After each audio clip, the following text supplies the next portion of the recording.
Pilipinas, mabuhay! Ako po si Lara Kigaman, Pinay ako. Father Anton Pascual, Pinoy ako. Mabilis na tayong kumukonekta sa buong mundo dahil sa state-of-the-art communication facilities. Na pinalakas pa ng energy and water.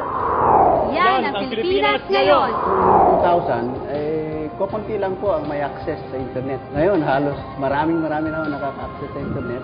Yung cellphone ho naman, napapanatag po yung ating mga mamamayan at nalalaman din po nila kung anong kondisyon ng kanilang mga kamag-anak, relatives na malayo sa kanila. Dahilan lang po yan sa magandang polisiya at mga regulasyon ng gobyerno. Kaakibat ng pagpapakuryente ang pagdaloy ng malinis na tubig. Ngayon, may maiinom na kami na malinis na tubig.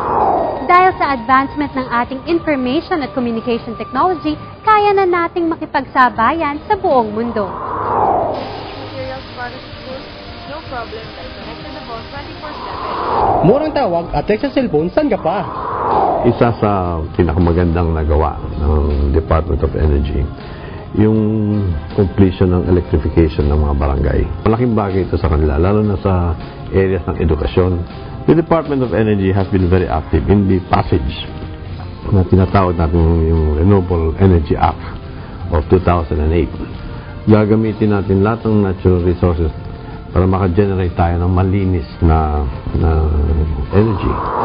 Communication, water at energy, tatlong napakahalagang elemento sa pagsulong ng bansa.